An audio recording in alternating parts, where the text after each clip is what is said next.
this off topic, but let me tell you how smart these scammers are. So this second time this has happened. So I want to tell you guys, because if you do this, you're going to give up all the information on your computer. Luckily, I had seen this before, but I knew, like, I got an email the other day saying that Norton antivirus, which we all have like seen. If you have a computer, you've probably had it on there, or McAfee, or one of them. Anyway, I get an email saying that it was renewing me for $360. I was like, this has to be BS. Anyway, today, or no, it was Norton. So today I get a invoice saying that this is the invoice, $366. If you have a problem, call this number. So I call this number, a lady answers, and she's telling me what I need to do. She's like, oh, this must be a fraudulent charge. And I'm sitting here thinking, like, before I had a guy tell me that an Amazon order got messed up, and he tried to get me to type in something that would give him access to my computer. When I figured it out, I got off the phone.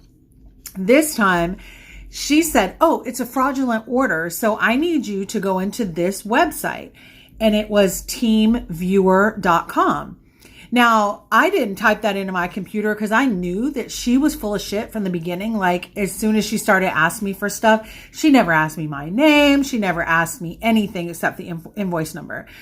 And so I asked her, I was like, listen, if I didn't have a computer or I didn't have access to the internet, then how are you going to deal with this? Well, then you would just have to get charged. I was like, well, I don't feel comfortable letting you get on my computer. And she was like, well, then you're just going to get charged. And I was like, well, I want to talk to your manager. And she was like, no. And I was like, why? Because you're full of shit and trying to get into my computer to steal stuff. And of course she hung up. And I'm telling you guys this because they will get in and steal everything, your passwords, your everything. Do not type anything in. And maybe y'all already know this and I'm the slow one. That could be. But I'm putting this out here. It's not my normal content, but I want you guys to know, do not type anything into a computer for somebody who calls you. Just happens to be the second time this has happened to me in the last year. These people are getting smart. They know we want our money and they want our money too. So make sure you don't do that.